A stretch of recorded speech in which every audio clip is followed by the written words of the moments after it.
أعوذ بالله من الشيطان الرجيم. بسم الله الرحمن الرحيم. الحمد لله رب العالمين. نحمده ونستعين ونستغفره ونعوذ بالله من شرور أنفسنا ومن سيئات أعمالنا. من يهده الله فلا مضل له ومن يضلل فلا هادي له. أشهد أن لا إله إلا الله وحده لا شريك له وأشهد أن محمدا عبده ورسوله. سبحانك لا علم لنا إلا ما علمتنا إنك أنت العليم الحكيم. اللهم علمنا ما ينفعنا وانفعنا بما علمتنا وزدنا علما. اللهم آت أنفسنا تقواها وزكها أنت خير من زكاها أنت وليها ومولاها. ربي يسر ولا تؤسر، ربي تمم بالخير. أما بعد. InsyaAllah kita sambung pengajian sirah An-Nabawiyah. Dan kita masih tempoh dakwah secara terbuka di Mekah Al-Mukarramah dan di bawah tajuk penyiksaan orang-orang musyrikin Mekah terhadap orang-orang yang beriman di kalangan para sahabat Nabi, bahkan termasuk juga kepada baginda sallallahu alaihi wasallam.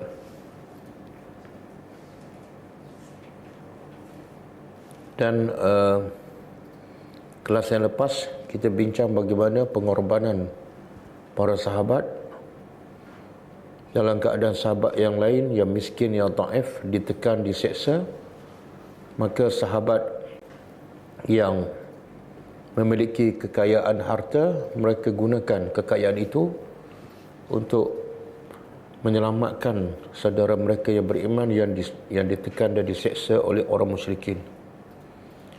Sebagaimana dilakukan oleh Abu Bakar radhiyallahu anhu yang telah memerdekakan 7 orang sahabat yang beriman yang diseksa oleh majikan mereka. Dan kebanyakan mereka ini adalah daripada kalangan hamba dan miskin.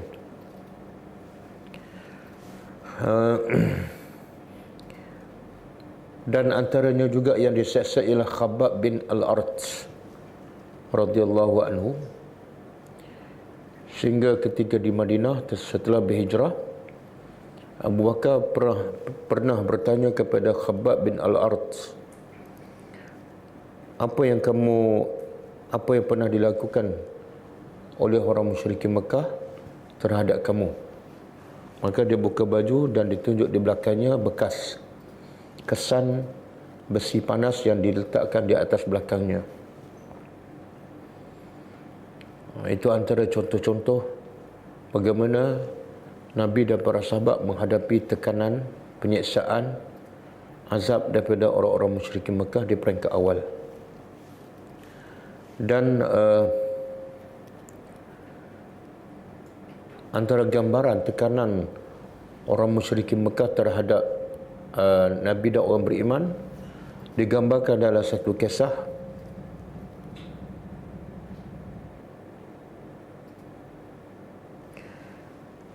Saya tak tahu, saya dah baca ni.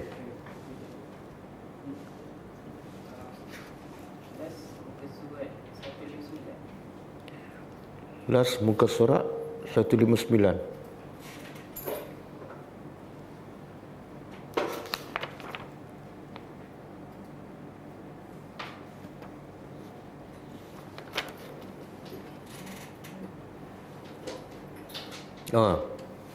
Iaitu bagaimana Khabbab bin Al-Arat jumpa Rasulullah ketika itu Rasulullah sedang berbaring dekat Kaabah, dan Khabbab bin Al-Arat meminta kepada Rasulullah supaya berdoa kepada orang beriman agar orang beriman ditolong oleh Allah.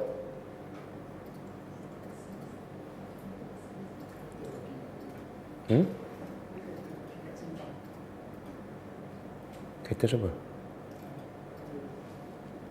Oh.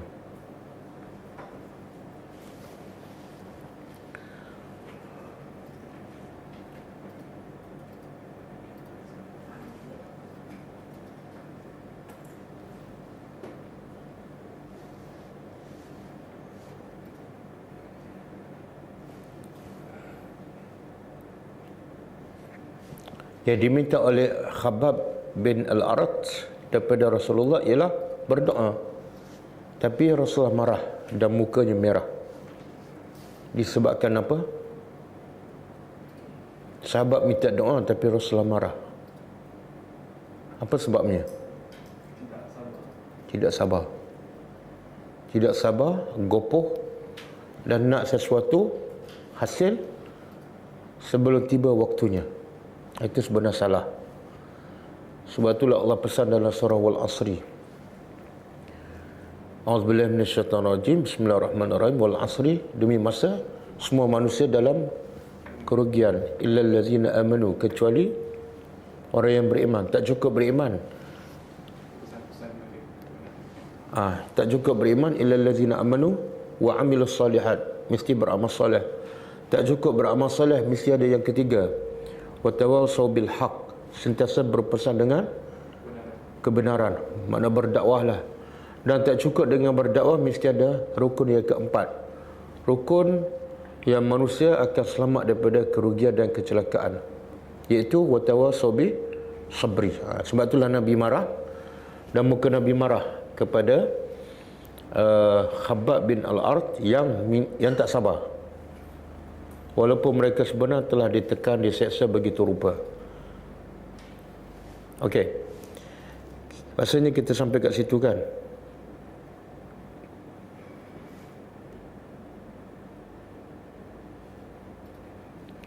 Dan Nabi bagi berita gembira. Lepas Nabi marah, Nabi bagi contoh bagaimana orang-orang dahulu mereka sabar walaupun diseksa, bahkan dibunuh, digergaji sehingga terbelah dua. Iman mereka tetap teguh. Dan Nabi juga memberi khabar gembira bahawa satu masa Allah akan memberi kemenangan dan umat Islam akan berada dalam keamanan, sehingga mereka berjalan daripada Hadramaut, daripada Sana' ke Hadramaut dalam keadaan aman. Okey. Kemudian kata penulis buku ni, wa kana Khabbab ya'malu haddadan. Khabbab bin Al-Arat ni, dia masa kat Mekah dia kerja tukang besi. Dan dia buat kerja tukang besi ni kepada tuan dia, iaitu Al-As bin Wa'il.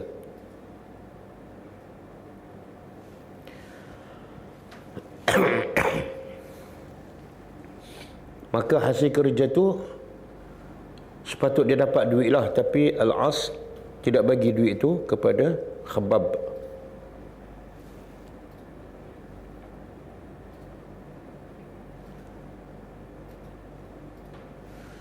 Jadi Khabbab ni nak gunakan duit untuk membebaskannya, memerdekakannya daripada majikannya. Tapi Al-As berkata, aku tidak akan membebaskanmu sebelum engkau kafir terhadap Muhammad. Kalau kamu nak bebas, nak merdeka, kamu kena kufur dengan Nabi Muhammad. Maka Khabbab pun menjawab, hingga engkau mati dan dibangkitkan. Kata Khabbab, sehingga kamu mati, lepas tu kamu dibangkitkan daripada kubur pun, aku tak akan mengkufurkan Nabi Muhammad sallallahu alaihi wasallam.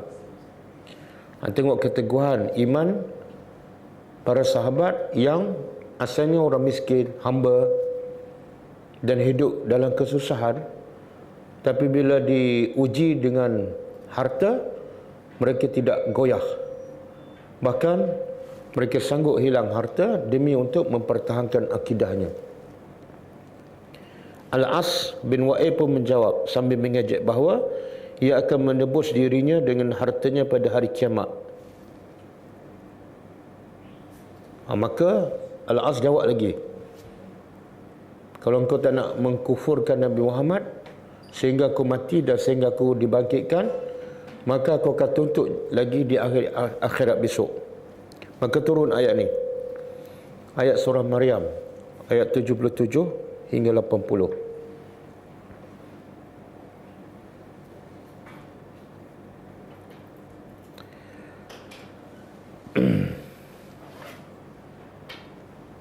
Surah Maryam ayat 77 hingga 80. Afara'aita allazi kafar bi ayatina wa qala la utiyanna malan wa walada.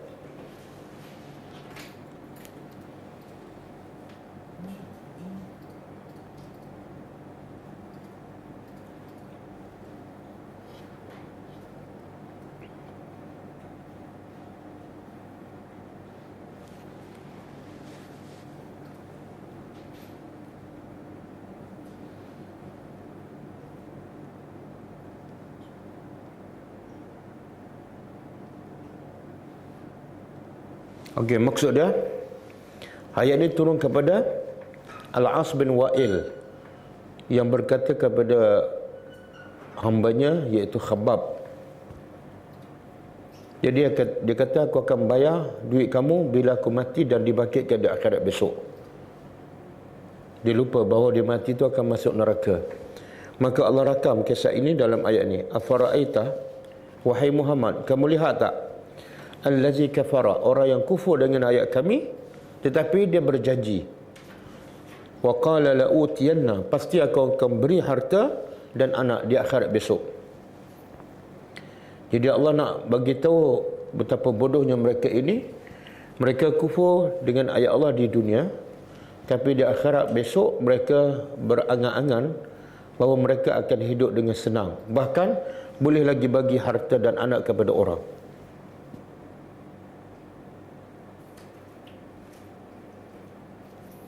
Okey.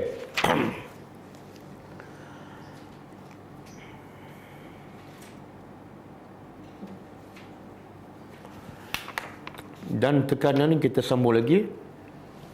Tekanan orang-orang musyrikin terhadap Nabi dan para sahabat semakin meningkat. Semakin lama Nabi berdakwah di Mekah, tekanan dan penyiksaan orang musyrikin kepada mereka semakin kuat. Sehingga ada di kalangan orang beriman ni nak pertahankan diri, mana nak melawanlah. Mereka tak tahan ditekan, diseksa, mereka nak melawan. Dan satu hari datang Abdurrahman bin Auf dan sahabatnya kepada Nabi SAW. Maka mereka berkata pada Nabi, ya Nabi Allah, wahai Nabi Allah, kunna fi izzatin wa nahnu musyrikun. Dulu kami rasa hebat ketika kami dalam keadaan musyrik. Tak ada siapa seksa kami, tak ada siapa menghina kami. Tapi masa tu kami syirik kepada Allah. Tetapi falamma amanna sirna azillah. Tapi setelah kami beriman pada Allah, kami pula dihina, dimaki, diseksa. Kenapa ya Rasulullah?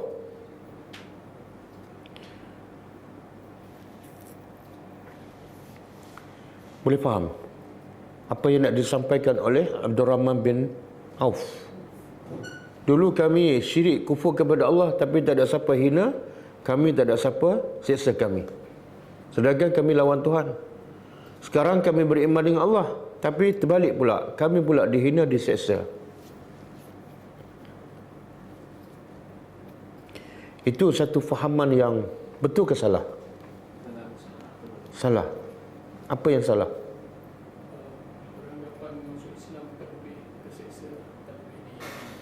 Yang salah ialah siapa yang masuk Islam, dia rasa dia perlu dimuliakan, dia perlu dihormati. Itu fahaman yang salah. Bahkan terbalik, siapa yang masuk Islam, dia kena bersedia untuk dihina, dimaki, mungkin diseksa dan sebagainya. Maka pun Nabi pun jawab kepada Abdurrahman bin Auf, inni umirtu bil afwa, aku diperintah oleh Allah supaya bil afwa, maafkan. Maksudnya jangan lawan. Orang musyrik tekan ke, tangkap ke, seksa ke, jangan lawan. Fala tuqatilu al-qaum, jangan perangi kaum orang musyrikin. Sehinggalah Nabi dan sahabat berhijrah ke Madinah. Ketika itu Islam dah kuat dan ada negara Islam, barulah diizinkan untuk berperang dan melawan orang musyrikin. Sebab itu sepanjang di Mekah tidak ada peperangan. Peperangan antara orang Islam dan orang kafir bermula ketika di Madinah. Cuba buka surah ni, surah An-Nisa ayat 77.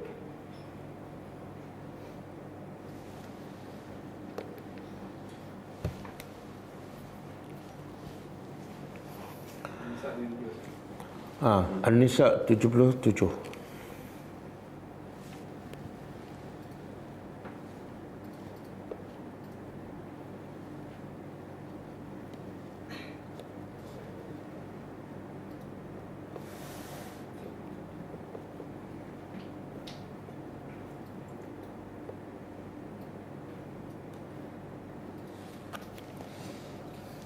Jumpa? Okey, Allah kata apa? Inilah penghibur hati Nabi dan para sahabat sepanjang mereka ditekan di Mekah. Itu ayat Al-Quran. Allah kata apa? Alam tara ilal ladzina qila lahum. Ini surah ni surah Madaniyah, turun selepas Nabi berhijrah. Allah kata kepada Nabi, tidakkah kamu melihat kepada orang-orang yang dikatakan kepada mereka masa mereka di Mekah, kufu aidiakum. Allah kata apa? Tiba-tiba bila diwajibkan berperang kepada mereka semasa di Madinah, apa sikap sebahagian mereka? Mereka mula takut pada orang, yakhshawnan nas ka khasyatillah, sama seperti mereka takut pada Allah. Bahkan au ashadda khasyah, ataupun mereka takut pada orang lebih daripada takut kepada Allah. Dan mereka ni segelintir orang beriman berkata, wa qalu rabbana, wahai Tuhan kami, lima katabta alaina alqital, kenapa engkau wajibkan ke atas kami berperang? Laula akhartana ila ajalin qarib, jikalau engkau melewatkan, menangguhkan kepada kami ke satu tempoh yang dekat. Menangguhkan apa ni? Berperang. Maka Allah pun jawab.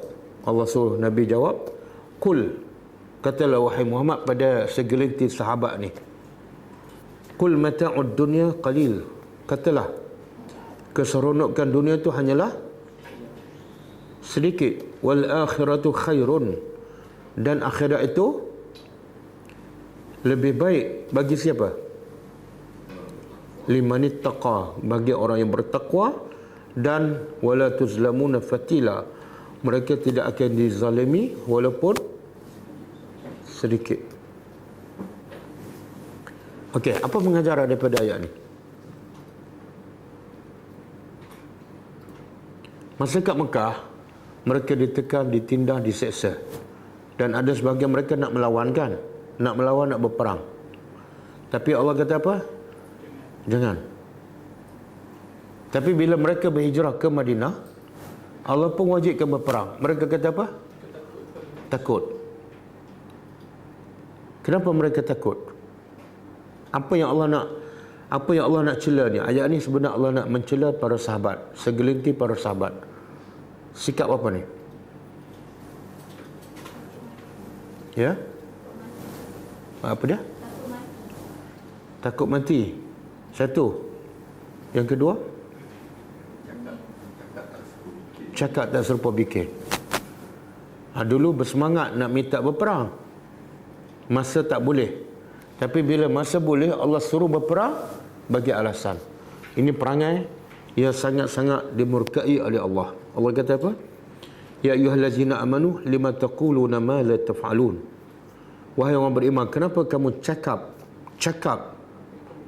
apa yang kamu tak buat? Kabura maqtan, sangat besar kemurkaan Allah, an taqulu ma la taf'alun, kamu berkata apa yang kamu tidak buat. Allah nak cela. Siapa ni? Bukan orang biasa-biasa, tapi sahabat Nabi. Kemudian itu pengajaran pertama, iaitu cakap tak serupa bikin. Okey, mereka ni takut nak mati sebab apa?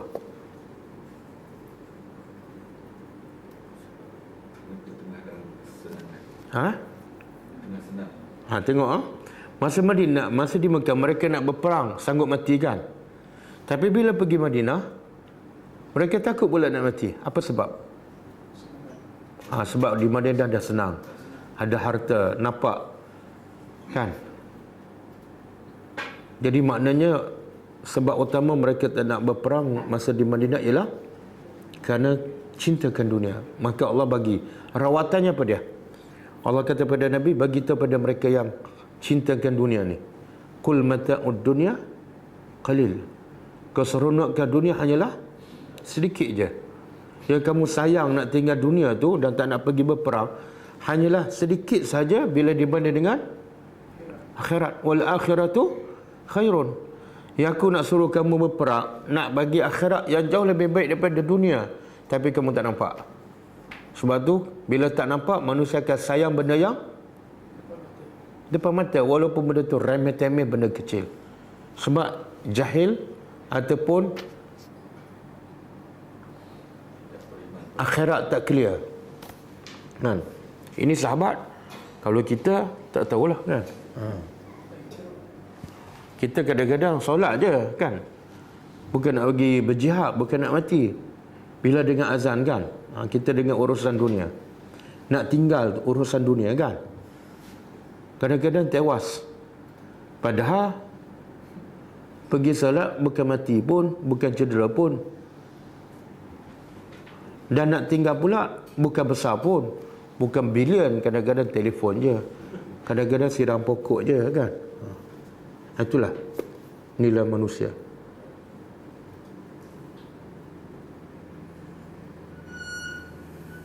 Okey. Sebab tu Allah kata akhirnya akhirat ni lebih baik, tapi bukan untuk semua orang. Untuk siapa? Untuk orang yang bertakwa saja. Orang bertakwa ni apa saja Allah perintah berperang, dia pergi berperang. Allah kata berhijrah, hijrah. Itulah orang bertakwa. Okey. Kita sambung dalam buku.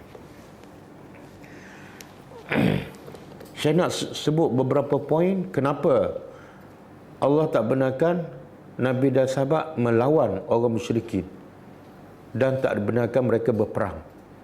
Walaupun mereka orang yang mulia, mereka di pihak yang benar, kena seksa, sabar aja. Apa sebabnya? Kan Allah boleh tak tolong orang beriman di Mekah? Allah perintah lawan, aku akan tolong, aku akan hancurkan orang Mekah. Boleh kan? Kenapa Allah tak benarkan berperang dan Allah tak tolong? Allah biar je orang Islam ditekan, diseksa, sampai tahap ada yang dibunuh.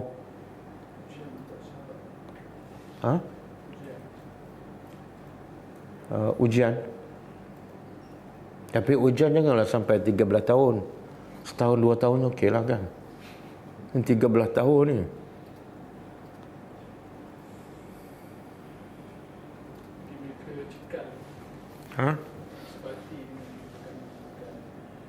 Cikal.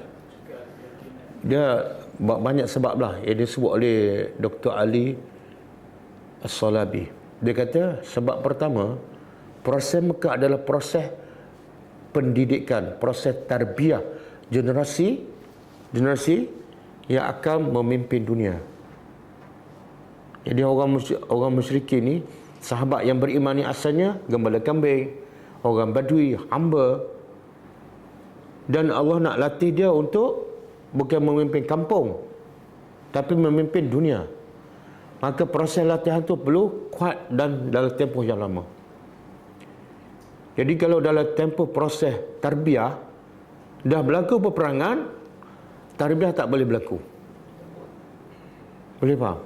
Sebab itu proses menyediakan generasi yang unggul yang akan memimpin dan mengubah dunia. Maka kekuatan mesti luar biasa. Kena tekan, sabar. Kena seksa, sabar. Hilang anak isteri, sabar. Sebab apa? Kamu nak memimpin dunia, bukan nak menguruskan satu bisnes. Itu sebab pertama. Kenapa tak dibenarkan melawan masa di Mekah? Proses tarbiyah.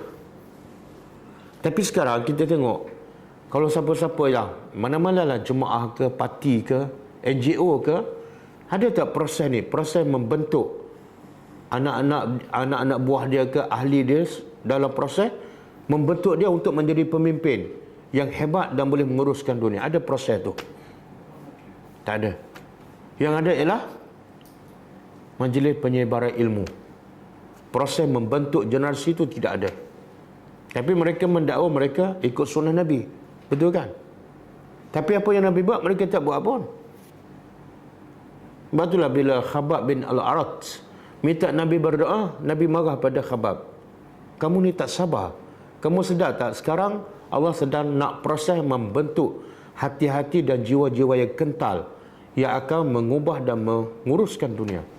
Prosesnya mesti perlu pada kesabaran yang tinggi. Mana ada guru-guru, ustaz-ustaz ajar anak murid dia sabar. Bila kamu belajar, bila kamu beramal dengan Islam, kamu kena diuji. Ketika itu jangan melawan. Kena sabar. Tak ada. Okey, itu sebab pertama. Kenapa tak dibenarkan berperang masa di Mekah? Yang kedua, nak mengelakkan daripada pergaduhan dan pembunuhan. Sebab bila dibenarkan berperang akan berlaku pergaduhan, bukan di luar saja, dalam rumah. Kenapa? Sebab dalam rumah ada bapa beriman, isteri tak. Ada anak beriman, bapa tak. Kalau dibenar berperang akan berlaku pembunuhan bukan di luar rumah pun dalam. Habis akhirnya Islam akan dituduh apa? Islam adalah agama memecah belahkan, bukan memecah belahkan masyarakat, memecah belahkan keluarga.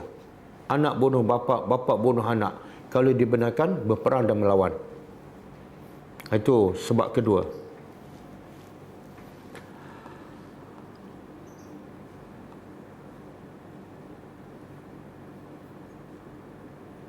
Sebab ketiga, Islam tak benarkan berperang dan melawan ketika itu sebab ada orang-orang musyrikin yang kepala musyrikin itu akhirnya akan beriman dan jadi pemimpin Islam. Contohnya siapa? Abu Sufyan, Umar, Khalid bin Walid. Kalau dibenarkan berperang masa di Mekah, mungkin mereka ni dibunuh. Subhanallah, hikmahnya sebab ada di kalangan orang musyrikin yang menyeksa orang Islam, akhirnya mereka akan beriman dan akan menjadi pemimpin yang hebat. Sebab yang keempat, tugas Nabi apa dah? Berdakwah. Dan dakwah ni tak boleh dijalankan dalam keadaan huru-hara, pecah belah, berperang, tak boleh. Dakwah kena jalankan dalam keadaan silmiah. Walaupun sahabat ditekan, diseksa, ada yang dibunuh, tapi dalam masa yang sama dakwah berjalan tak? Dakwah berjalan. Dakwah tetap berjalan. Orang musyrikin duk tekan beberapa orang sahabat. Ada yang diseksa, ada yang dibunuh. Tapi Nabi terus jalankan kerja dakwah. Rumah ke rumah, musim haji pergi kemah ke kemah. Dakwah berjalan. Itu antara hikmah. Kenapa umat Islam dilarang berperang dan melawan ketika tempoh dakwah di Mekah.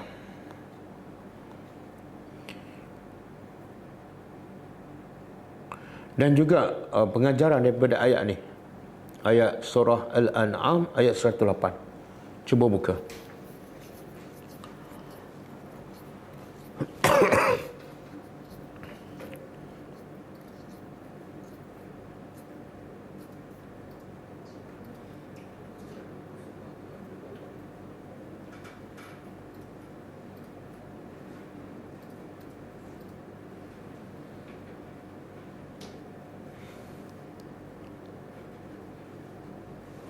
Surah Al-An'am ayat 108.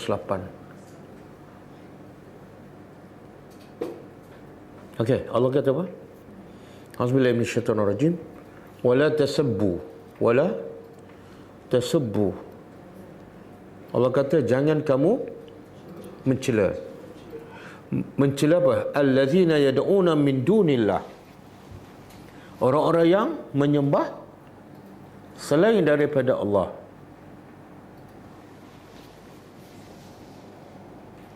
Maknanya jangan cela siapa dia? Berhala, orang-orang penyembah berhala, jangan cela. Walaupun mereka itu sebenar, bukan setakat patut, wajib dia cela. Mereka ni kafir kan? Bahkan ada hadis, siapa yang tidak mengatakan orang yang jelas kafir adalah kafir, dia akan jadi kafir. Kan? Tapi tiba-tiba Allah kata jangan cela. Siapa ni penyembah berhala? Dan jangan cela berhala. Kenapa? Fayasubbullah. Bila kamu cela berhala dan penyembahnya, mereka pula akan cela Allah. Sebagai aduan, sebagai permusuhan, bighairi ilmin. Mereka akan cela Allah tanpa ada ilmu, dalam keadaan mereka jahil. Sebab Allah tu bukan patut dicela, tapi sebab mereka jahil, mereka akan cela dia hanya kerana kamu yang mencela berhala mereka. Okey. Jadi dalam ayat ni satu kaedah yang sangat besar dan penting, khususnya bagi mereka yang buat kerja dakwah. Apa dia? Apa kaedah tu?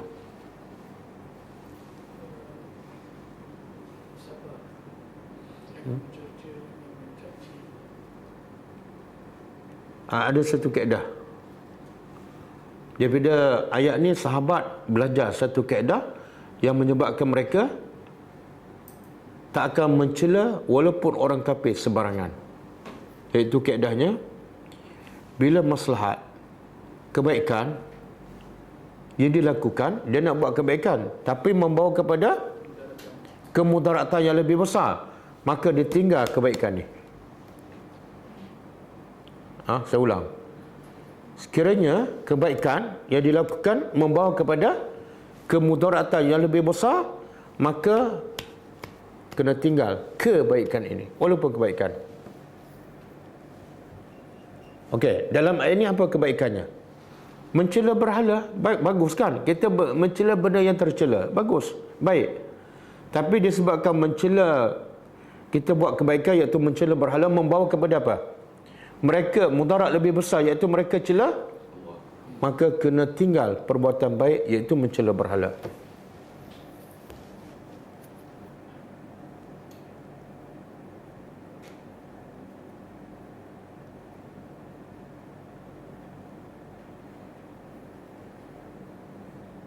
Daripada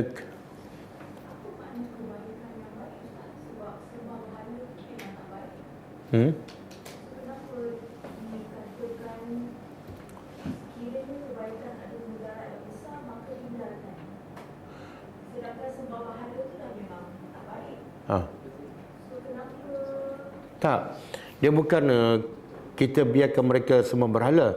Yang Allah larang adalah mencela. Mencela mereka yang menyembah berhala. Contohlah, A sembah berhala. Kita kata A ni memang bodoh lah, duk sembah berhala. Bodoh lah kamu ni, kan? Akhirnya menyebabkan dia cela Tuhan kita. Tuhan kita maha suci, tak patut sekali-kali dicela. Tapi orang cela Tuhan kita sebab kita cela Tuhan mereka. Boleh faham? Kita cela Tuhan mereka, betul, bagus. Sebab cela benda yang tercela. Tapi sebab kita cela benda yang tercela membawa kepada mudarat lebih besar, iaitu mereka mencela Tuhan yang maha suci, maka jangan cela.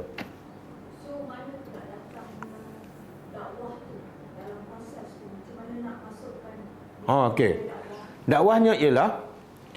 Dakwahnya ialah kita mengurangkan pertembungan. Kita mengurangkan pertembungan. Kalau kita cela Tuhan dia cela Tuhan kita, akhirnya perangai kita dengan perangai mereka sama. Kaki cela, kaki kutuk. Dan akhirnya orang tidak tertarik pada Islam. Sebab apa? Dia cela, kita cela. Dia kutuk, kita kutukkan. Maksudnya tak perlu bergaduh dengan dia, cari orang lain untuk dakwah. tinggalkan saja. Tinggalkan. Tapi kena faham, bukan dalam semua keadaan. Ini tempoh masa kat Mekah. Sebab umat Islam lemah, tak kuat. Kalau mereka cela penyembah berhala cela pula Allah dalam keadaan orang Islam lemah, akhirnya dakwah tak akan berjalan. Asyik duk menjawab, asyik duk mencela, kan. Tapi dalam keadaan kita dah kuat, ada negara, ada kekuatan, pun kadang-kadang tak perlu cela, kita berdakwah lah. Ataupun guna kuasa. Maksudnya macam kita dakwah kawan kita lah, contoh kan. Kita dakwah orang kita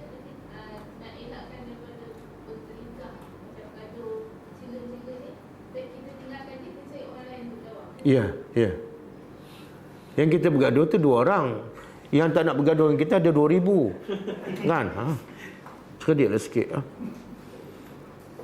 Tengok macam contoh ada satu ceramah di satu tempat, di satu perkampungan. Ada seorang penceramah, dia kata puak-puak dia katalah puak-puak Asy'ariyah ni tidak bertuhan. Itu kenyataan menyebabkan orang marahlah. Senang-senang je kamu tuduh orang tidak ada Tuhan. Jadi akhirnya sekarang bergaduh. Kalau buka YouTube dia bergaduh isu tu. Kawan tu jawab, kawan. Akhirnya habis masa macam tu kan. Masyarakat lagi pening. Apa ni? Ustaz sama ustaz bergaduh. Orang kafir relax aja senyum. Jadi dakwah ni kena ada strategi. Sebab itulah kalau kita buat kerja dakwah, kita kena baca sirah. Barulah dakwah kita tak akan membuang masa. Habis masa duk bergaduh, duk menjawab soalan kan, duk berdebat. Sesama Islam. Sebab itulah bila Nabi berdakwah, Nabi tak pernah bergaduh sesama Islam. Yang bergaduh Nabi, sahabat dan orang kafir. Tapi sekarang kita lagi berceramah, lagi orang Islam bergaduh, betul kan? Baik, jangan ceramah, solat je di masjid. Tak ada kuliah maghrib, tak ada kuliah subuh kan? Okey.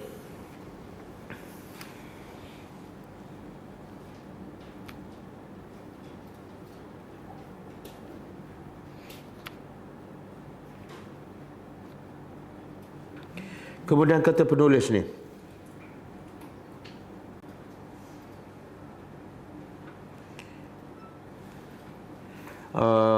disebut daripada Aisyah radhiyallahu anha, muka surat 161.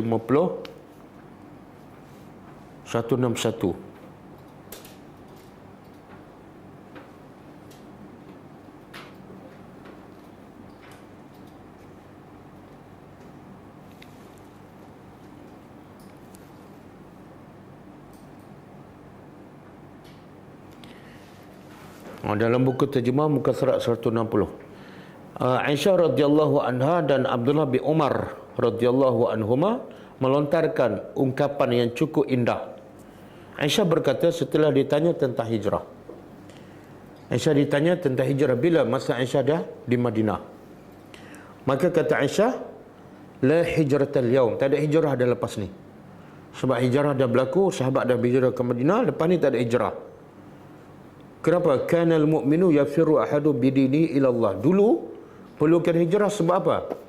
Sebab orang Islam ditindas, diseksa, sehingga kan orang Islam terpaksa membawa agamanya untuk diselamatkan, bukan bawa harta.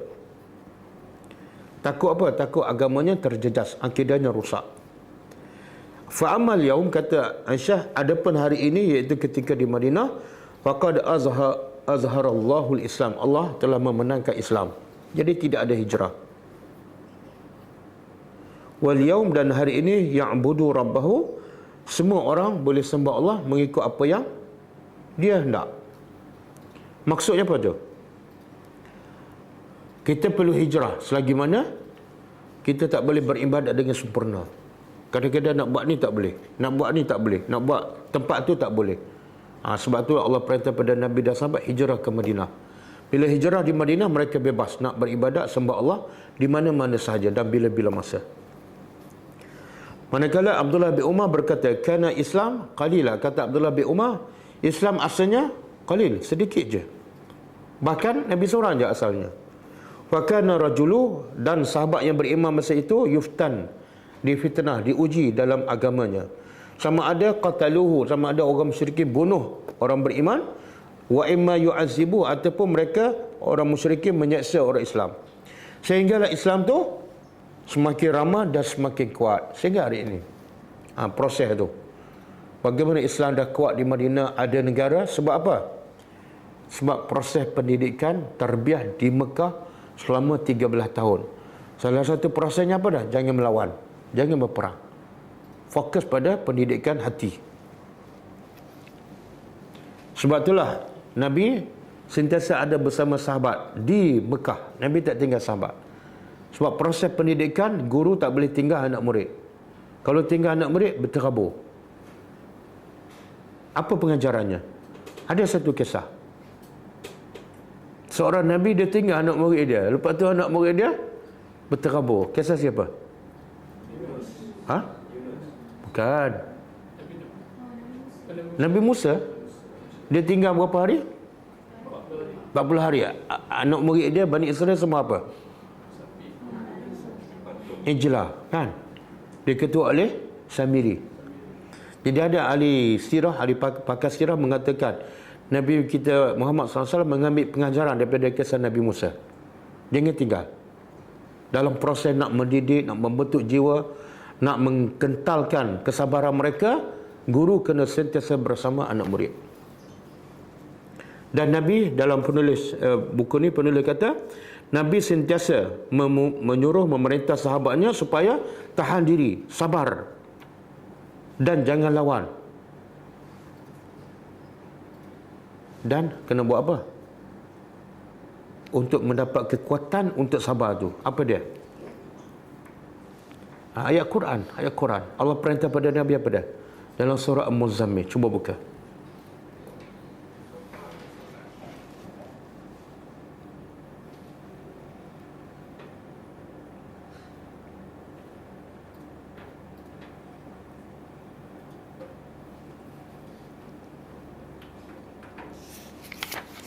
Allah kata apa?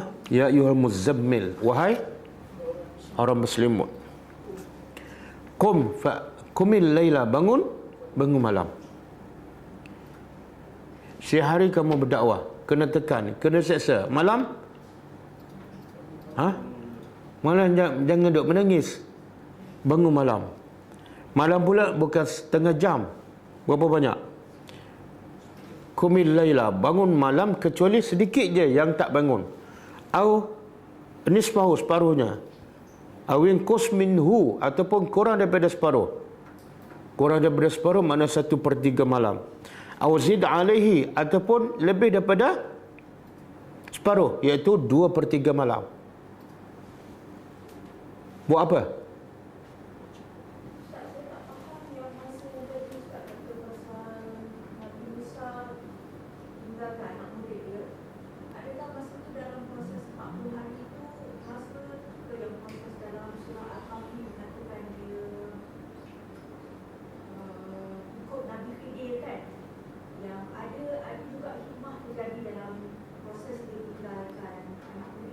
Jadi kenapa Ustaz kata guru jangan tinggalkan anak murid, sedangkan masa proses Nabi Musa pergi tinggalkan anak murid itu ada banyak hikmah yang baik-baik yang terjadi. Okey. Dia yang Nabi tak tinggal sahabat ni dalam proses apa ni? Dalam proses pembentukan. Tapi kalau sahabat tu dah kuat, dah kental, bukan setakat Nabi tinggal. Nabi suruh sahabat pergi. Jangan duduk kat Mekah. Jangan duduk Madinah. Contoh Nabi hantar siapa? Mus'ab bin Umair ke Madinah. Walaupun dia seorang, tapi sahabat tu Mus'ab bin Umair dah kuat. Dan di Madinah juga Nabi hantar Muaz bin Jabal ke Yaman. Duduk sorang-sorang. Sebab apa? Sahabat ketika tu dah kuat dan lulus ujian. Okey.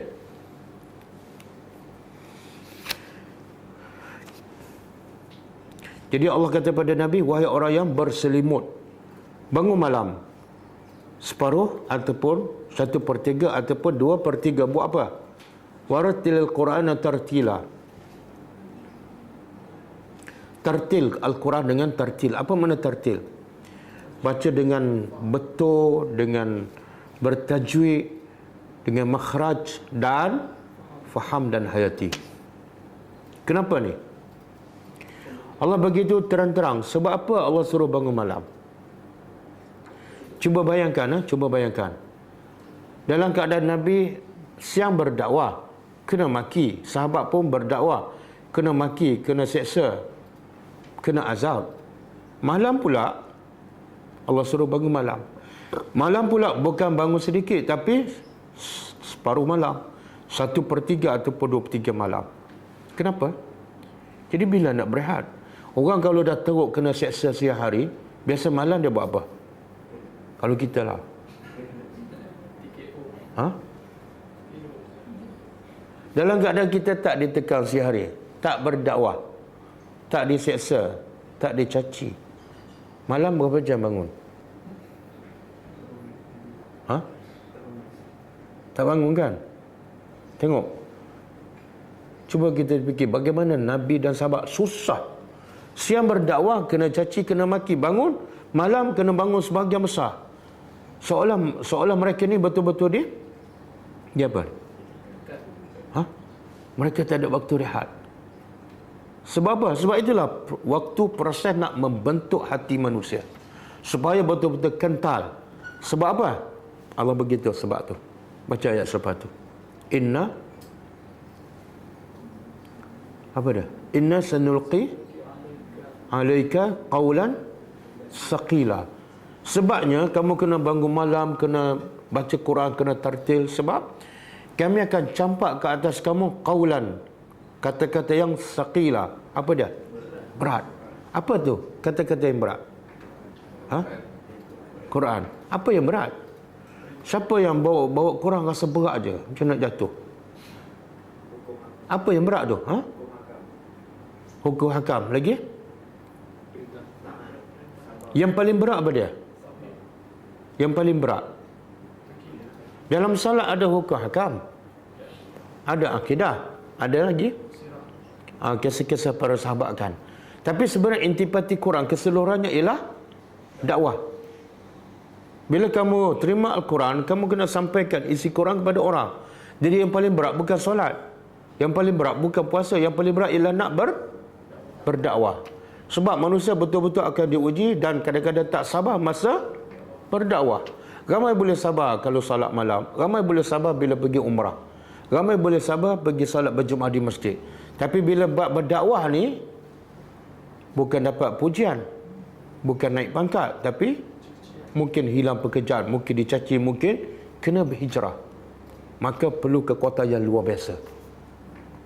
Semakin turun ayat Quran, semakin besar tanggungjawab kamu. Lagi kamu perlu kekuatan. Bangun malam. Cuba bayangkan kita duduk zaman Nabi. Agak-agak lepas tak ujian ni? Ha? Yalah, kenapa aku dilahirkan zaman Nabi ya?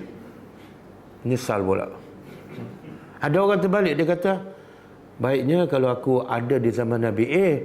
Ingat Allah ni tak kenal siapa kamu. Allah tahu siapa yang betul-betul layak memikul tanggungjawab bersama Nabi. Orang yang betul-betul terpilih. Orang macam kita Allah lahirkan selepas 1400 tahun. Sebab apa? Yalah, siang tak berdakwah, tak ada siapa maki pun, malam tak bangun juga. Okey. Kemudian Allah kata apa? Inna nasyi'atal laili. Kenapa kena bangun malam? Sebab waktu malam itu hiya ashaddu wata'an wa aqwamu qila. Dia lebih kuat kesan. Kesan apa ni? Kesan apa? Kesan Al-Quran. Makna apa? Quran tu sepatutnya memberi kekuatan yang sangat hebat pada kamu. Bila kamu baca, bila kamu faham. Dan tak mungkin kamu boleh faham dan hayati betul-betul dan terkesan kecuali waktu terbaik malam. Waktu Allah perintah Nabi bangun malam baca Quran. Sangat berbeza kita baca Quran dalam keadaan faham di waktu malam dengan kita baca Quran di siang hari. Sangat-sangat berbeza. Yang baca Quran 30 tahun, 30 kali khatam, tak ada kesan apa-apa. Sebab apa? Baca tak faham satu. Yang kedua, biasa dia tak baca tengah-tengah malam. Dia baca waktu fikiran berserabut, dalam keadaan bising dan sebagainya. Okey. Kemudian kata penulis, ta'murun Nabi.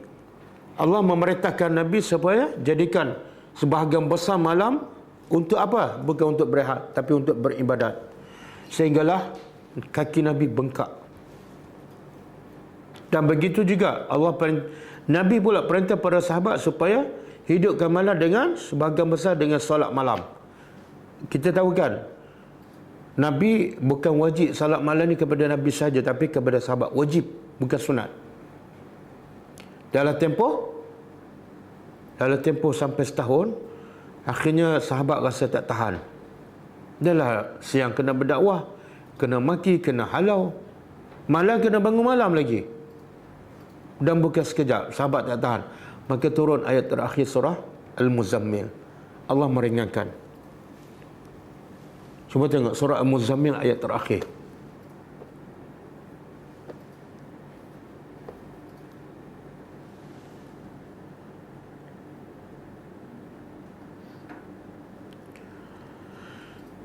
Allah kata apa?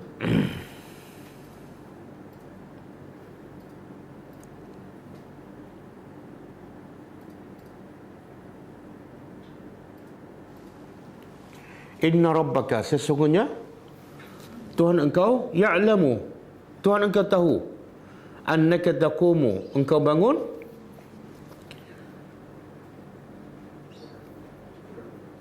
sebahagian besar malam, atau adna min sulusai lail, kamu bangun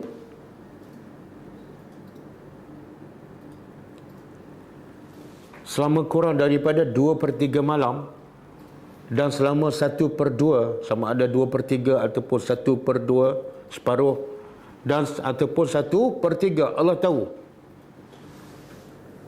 Wa ta'ifatu minal ladzina ma'ak, dan sekumpulan sahabat yang bangun bersama engkau juga, Allah tahu. Wallahu yaqdiru, dan padahal Allah jualah yang menentukan dengan tepat kadar masa malam dan siang. Ia mengetahui bahawa kamu tidak sekali-kali akan dapat mengira dengan tepat kadar masa itu. Makna dulu mana ada jam kan? Allah suruh perintah, contohlah Allah perintah Nabi dan sahabat bangun 2/3 malam. Mereka boleh agak tepat tak mereka dah bangun 2/3? Tak boleh. Tapi kita boleh tak agak tepat separuh malam ataupun 2/3? Boleh tak? Ada jam kan? Tapi tak kira-kira pun. Sebab masa tu tengah tidur. Makna apa ni? Kadang-kadang sahabat rasa bersalah. Allah suruh separuh, aku ni dah cukup tak separuh. Allah kata tak apa, Allah lebih tahu. Yang penting kamu usaha. Lalu ia menarik balik perintahnya yang terdahulu. Ni peringkat awal, salat malam ni wajib pada Nabi dan sahabat-sahabat. Tapi sebab Allah tahu sahabat ni ada yang penat dan letih, Allah tarik balik kewajipan itu. Jadi hukumnya sunat sahaja. Dengan memberi kemudahan kepada kamu. Oleh itu bacalah mana-mana yang mudah kamu dapat membacanya pada Al-Quran. Jadi masa tu Quran pun tak banyak lagi turun, kan? Ia juga mengetahui, Allah juga mengetahui bahawa akan ada di antara kamu orang-orang yang sakit. Jadi Allah tahu ada yang sakit, ada yang penat, letih, kena seksa siang hari. Okey, sekarang Allah tak wajibkan. Dan yang lainnya ada orang-orang yang musafir di muka bumi untuk mencari rezeki daripada limpah kurnia Allah. Dan yang lainnya lagi orang-orang yang berjuang pada jalan Allah, siang berjuang. Maka malam sekarang tak wajib, dah jadi sunat. Maka bacalah mana-mana yang sudah kamu dapat membacanya daripada Al-Quran. Pilihlah mana-mana ayat, mana-mana surah. Dan dirikanlah sembahyang serta berikanlah zakat sampai akhir.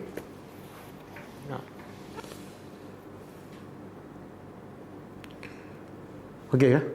Ni penguat pembakar semangat Nabi dan sahabat dalam tempoh dakwah 13 tahun di Mekah. Mereka ditekan, dihina, diseksa. Penguat mereka benda ayat Quran. Tak ada benda lain. Kalau tak ada ayat Quran, mereka memang pensan lah. Sebab itulah saya nak ulang, siapa yang tak baca Quran, tak faham Al-Quran, tapi dia baca macam-macam, kononnya atas nama agama, bagi saya dia tak akan jadi kuat. Dia tak akan jadi kuat, dia akan lemah sepanjang masa. Sebab Allah dah buat contoh kan. Kalau Quran turun pada gunung, gunung akan pecah. Gunung yang keras, yang pejal. Kekuatan Quran boleh memecahkan gunung yang pejal. Tidak ada kitab lain daripada Al-Quran yang boleh memecahkan gunung. Tak ada. Kecuali Al-Quran. Jadi siapa nak kuat, jangan tinggal Al-Quran. Dan saya pendapat saya yang kita duk bergaduh, cakap beragama setiap hari tapi semakin bergaduh, semakin lemah kan? Bila bergaduh, berpecah semakin lemah. Kita tak dapat kekuatan. Apa puncanya? Tak kembali pada Quran. Yang ni bagi pendapat dia. Yang ni bagi pendapat guru. Quran tak ada. Betul. Jadi seolah Quran bukan rujukan utama. Rujukan utama mazhab, pendapat guru. Itu sebenarnya melemahkan kita. Nanti orang kata saya tolak ulama pula. Itu masalah. Bukan tolak ulama. Kita terima ulama yang menjadikan Al-Quran sebagai rujukan utama. Dan kita ketepikan ulama yang bergantung pada pendapat sendiri, nafsu sendiri, kumpulan sendiri. Kita akidah asalnya bila start? Sekarang macam permulaan ulama salaf. Oh, soalan dia bila bermula macam pembahagian kepada dua lah. Satu salaf, satu khalaf. Macam sahabat dulu tidak ada rujuk pada Quran terus kan? Ya. Terus start bila ulama ada buat apa ni, kitab untuk khas untuk asingkan akidah saja. Oh, tepatnya saya tak pastilah. Tepatnya saya tak pasti bila berlaku pengasingan subjek-subjek dalam Islam kan. Ni subjek akidah, ini fiqh, ni usul fiqh kan. Saya tak tahu. Tapi zaman Nabi semua tu tak ada. Yang ada Quran dan hadis. Quran dan hadis. Dan mereka jadi hebat, mereka jadi kuat, mereka jadi contoh. Kan? Tapi sekarang macam-macam buku, macam-macam subjek. Kadang-kadang belajar sekolah Arab 15 subjek. Sampai rebeh baru bawa buku kan. Tapi akidah hancur kan. Ada orang kata, bukan saya. Aduh.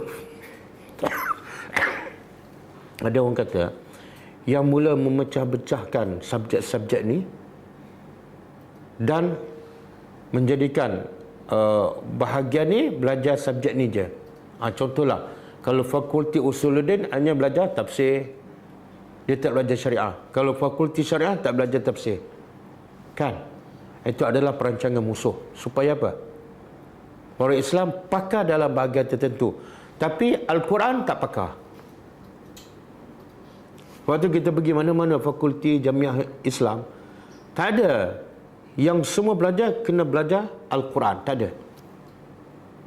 Pergilah, saya belajar di Mekah dulu dan pernah belajar di Azhar.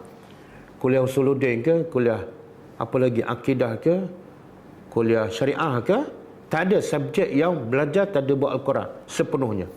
Tak ada. Lepas tu kadang-kadang dia balik ambil syariah kan.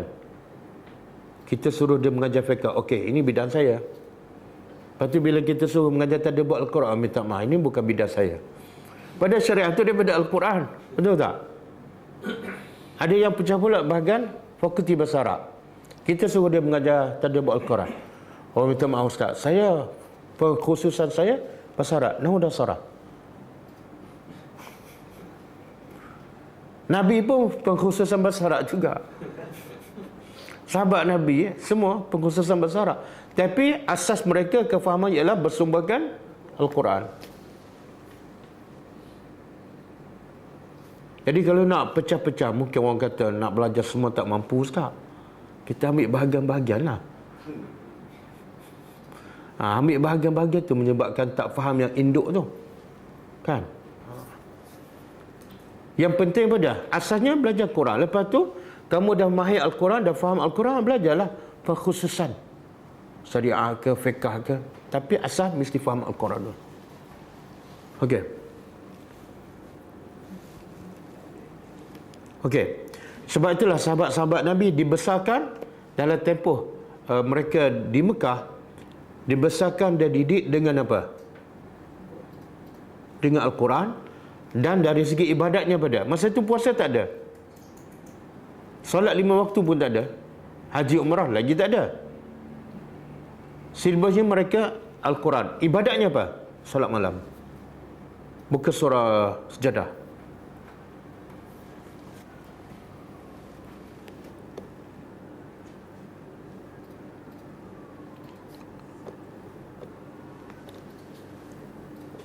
Solat sejadah ni, imam selalu baca pagi Jumaat, makmum selalu mendengar pagi Jumaat.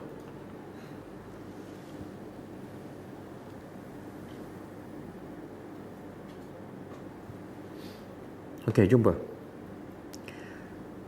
Ayat 15 dan 16.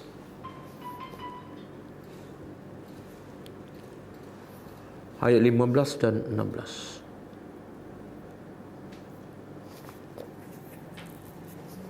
Allah kata apa? Innama, sesungguhnya, hanyalah. Bila sebut innama, kena ada hanyalah. Sesungguhnya hanyalah yu'minu bi ayatina, orang yang beriman dengan ayat-ayat kami ialah siapa? Ini yang Allah iktiraf, orang yang benar-benar beriman dengan ayat-ayat Al-Quran. Ialah sifatnya allazina iza zukiru, apabila mereka diperingatkan dengannya. Dengan apa? Dengan ayat Quran. Bila mereka diperingatkan dengan ayat Quran, apa sikap mereka? Kharru sujada, mereka tersungkur sujud. Maksud apa ni tersungkur sujud? Apa dia? Tersungkur sujud. Ha? Sujud tilawah.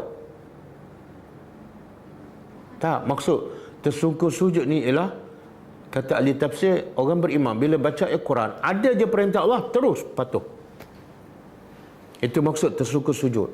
Bukan setakat tengok lambang menara, terus sujud tilawah. Tak. Zaman Nabi ada tak tanda ni? Tak ada. Quran bercetak pun tak ada. Tapi bila mereka faham ayat Quran ada perintah, terus mereka sami'na, tak ada bantah. Tapi kita sekarang setakat sujud tilawah. Ayat tu pun tak faham maksud. Lebih kepada apa? Budaya dan adat. Maknanya kalau tak ada tanda-tanda menara ni, orang kita tak akan sujud tilawah lah. Okey. Dan lepas mereka tersungkur sujud, patuh kepada perintah Allah, wasabbahu bihamdi rabbihim, mereka mensucikan dengan memuji Tuhan mereka. Sebab mereka dia kenal Allah, mereka sucikan Allah, mereka memuji Allah. Dan wahum la yastakbiru, mereka tak sombong. Berapa ramai yang berilmu, ustaz-ustaz kadang-kadang cara bercakap tu sombong, membodohkan orang, menghina orang, merendahkan orang, sombong. Kemudian apa ibadat utama mereka? Tatajafa junubuhum anil madaji'. Apa makna tatajafa? Tatajafa ni makna jauh. Madaji' tatajafa junubuhum, tatajafa jauh, junubuhum belakang mereka. Belakang-belakang mereka jauh daripada apa? Madaji', tempat tidur. Buat apa? Ini dia panggil apa ni? Apa dia panggil simbolik lah. Allah nak bagi tahu orang beriman, khususnya peringkat awal masa Mekah. Sikap mereka bila dengar ayat Quran terus sami'na wa ata'na, dan bila malam belakang mereka jauh daripada tempat tidur, makna mereka sedikit sekali tidur. Apa mereka buat? Yad'una rabbahum, mereka sentiasa berdoa, beribadat pada Tuhan mereka dalam keadaan khaufan, takut, bukan seronok. Bangun malam beribadat tapi takut. Takut apa ni? Takut hantu tu kita. Batu tak bangun-bangun takut hantu. Takut apa ni? Dah siang berdakwah, dah malam bangun malam, tapi ada lagi takut. Patut happy je. Takut amalan tak diterima. Orang semakin beriman semakin dia risau. Semakin dia tawaduk, merendah diri. Dan dalam keadaan takut tu, dia juga ada sifat tamak. Harap. Tamak pada pahala, tamak supaya amalannya diterima, dan wa mimma razaqnahum yunfiqun, hilang sifat cinta dunia. Infak. Nampak tak kesan Al-Quran?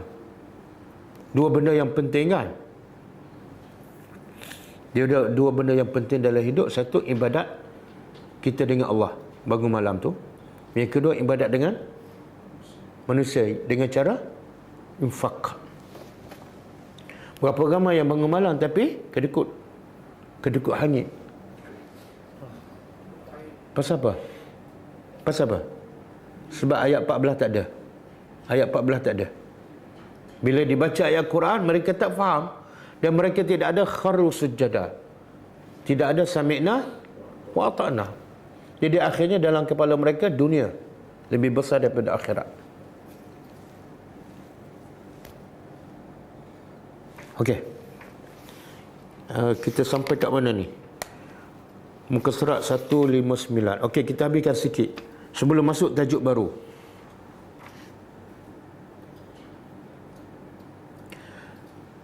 Jadi kata penulis, ayat Al-Muzammil dengan ayat Sajadah, tatajafa junubuhum, ayat inilah yang sebagai panduan, sebagai motivasi kepada Nabi dan sahabat untuk terus sabar dalam dakwah mereka sepanjang di Mekah, walaupun ditekan, diseksa dan ada yang dibunuh. Ayat ni, dua-dua ayat ni adalah pemangkin utama kepada proses pendidikan Nabi dan para sahabat untuk menjadi generasi yang terbaik. Sekarang mana ada kan proses pendidikan di sekolah ke, di mak tahfiz ke, di sekolah agama, prosesnya ialah tak ada buat Al-Quran, solat malam. Tak ada buat Al-Quran, solat malam. Mana ada kan? Ada? Tak ada. Kalau tak ada, kita kena buat lah. Boleh kita buat lah? InsyaAllah. Nama apa sekolah? Sekolah tadabbur dan solat malam.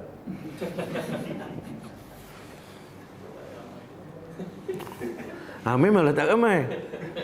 Sebab itulah masa di Mekah tak ramai masuk Islam. Sebab apa?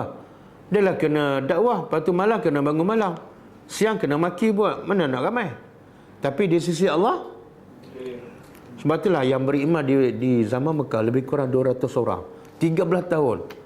Tapi ahli pakar sejarah mengatakan 200 orang inilah tonggak kekuatan Islam yang sebenar. Yang Islam tersebar di Madinah daripada 200 orang. Yang menjadi Khalifah Ar-Rashidin di Madinah daripada 200 orang kat Mekah ni. Bukan orang Ansar. Dan yang banyak menyebarkan Islam di seluruh dunia daripada 200 orang ni. Kekuatan luar biasa. Dia panggil apa? Kualiti. Kuantitinya kecil tapi kualitinya hebat. Kita banyak kan follower 100,000. Tapi hak bangun subuh mungkin 100 orang. Hak bangun malam tak tahu.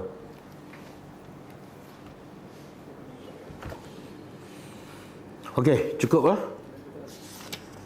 Kita berhenti tajuk luju'u Quraisy ilal mufawadah. Bila macam-macam Quraisy buat untuk sekat dakwah Nabi, akhirnya tak berjaya. Akhirnya mereka apa? Pergi pada rundingan. Rundingan supaya apa? Supaya akhirnya dakwah tu kalau tak berhenti pun dikurangkan. Itu je target dia. Kita sambung akan datang insya-Allah. Ada soalan?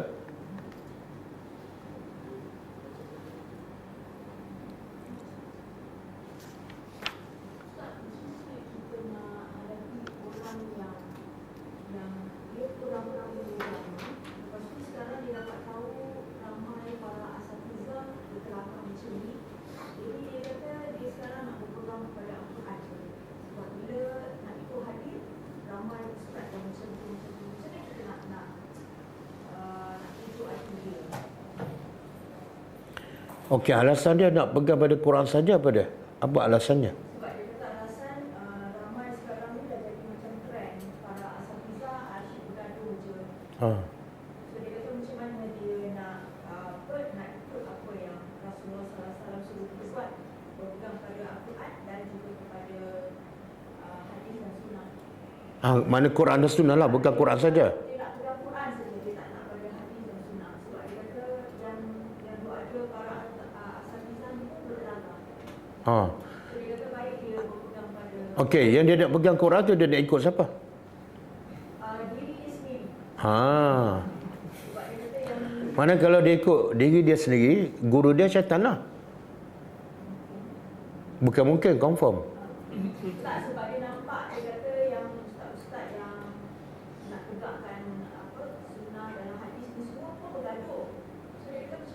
Okey.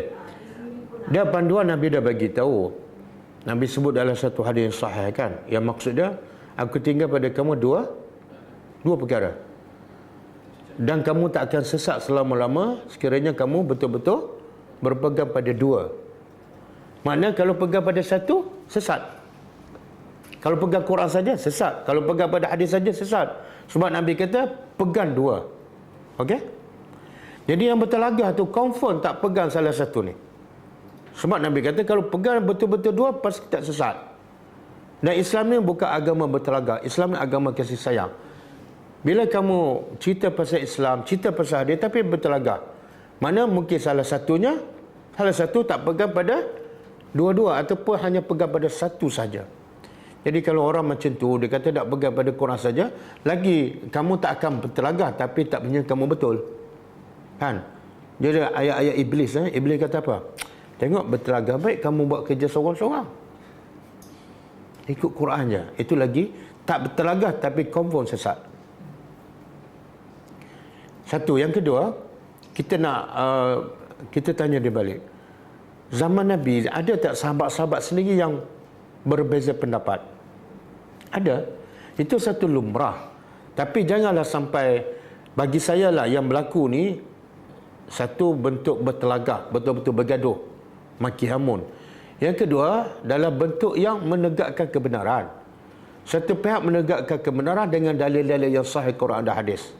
Satu tegak tak boleh terima. Jadi kita nampak macam bertelagah. Tapi sebenarnya salah satu mesti ada yang betul. Salah satu mesti ada yang betul. Yang betulnya apa dah? Yang Nabi bagi panduan, iaitu yang pegang pada Quran dan hadis. Kalau dia ada dalil Quran, ada dalil hadis sahih, betul lah dia. Contohlah, dia kata dia pegang pada Quran dan hadis tapi dia maki orang. Tak betul. Sebab Quran melarang kita memaki orang. Mana dia tak betul-betul pegang pada Quran. Jadi yang pegang pada Quran sahaja itu bercanggah dengan Quran. Siapa yang pegang pada Quran saja bercanggah dengan Quran sendiri. Sebab Quran kata apa? Wa ma atakumur rasul fakhuzuhu. Apa yang Rasul bawa, kamu kena ambil. Mana yang Nabi bawa tu hadis lah, kamu wajib ambil. Quran cakap. Wa ma nahakum anhu fantahu. Dan apa yang Nabi larang, tinggalkan. Itu hadis tu. Okey. Ada soalan lain? Ada yang tanya, ada bacaan yang terbaik tak untuk waktu sujud? Ada bacaan terbaik waktu sujud? Tak, bacaan terbaik ialah apa yang Nabi baca. Tak mungkin terbaik guru kamu, tak mungkin. Yang terbaik ialah yang Nabi baca ketika sujud. Apa Nabi baca ketika sujud? Zikir-zikir yang sahih lah. Subhana rabbiyal a'la, subhanakallahumma wa bihamdika, Allahumma gfirli. Apa lagi? Nak tahu, belilah buku sifat solat Nabi. Buku simple je. Dan Nabi kata berdoalah ketika sujud kan. Itu doa tu bebaslah tapi dalam bahasa Arab. Cuma kalau ikut sunnah Nabi, bila kita berdoa ketika sujud kena seimbangkan antara semua sujud-sujud. Jangan sujud yang terakhir sampai setengah jam. Sujud awal setengah minit. Itu bukan sunnah Nabi. Sunnah Nabi seimbang. Kalau 8 dalam satu solat fardu, katalah dalam satu solat ada 4 sujud Nabi. Semuanya seimbang. 5 minit, 5 minit, 5 minit, 5 minit. Lebih kurang. Tak ada 5 minit, 5 minit, 5 minit, sujud terakhir setengah jam. Tak ada. Sunnah Nabi dia seimbang. Okey. Ada soalan lain?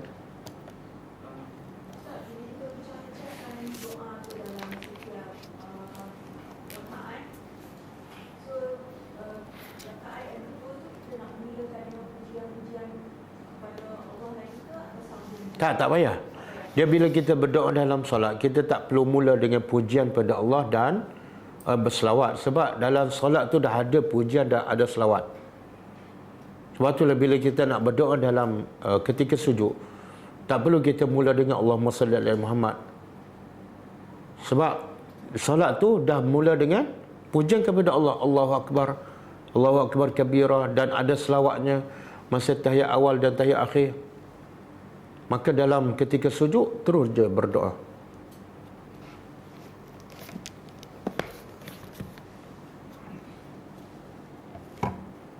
Okey, cukup. Tak ada soalan dia kata bangun malam sepanjang malam tu lepas tahajud sebab cukupan kalau dia kerja shift malam dia sambung kerja boleh walaupun tak subuh maknanya malam tu Dia bangun malam, lepas tu dia bekerja malam. dia macam ni kerja malam tapi dia dah tahajud semua so nak sambung kerja dia Boleh? Boleh, bebas. Nak sambung kerja boleh, nak sambung tidur pun boleh. Boleh, tak ada masalah. Okey. InsyaAllah kita jumpa malam ni. Kita tutup dengan tasbih kafarah. Subhanakallahumma wa bihamdika. Asyhadu an la ilaha illa anta astaghfiruka wa atubu ilaik. Assalamualaikum warahmatullahi wabarakatuh.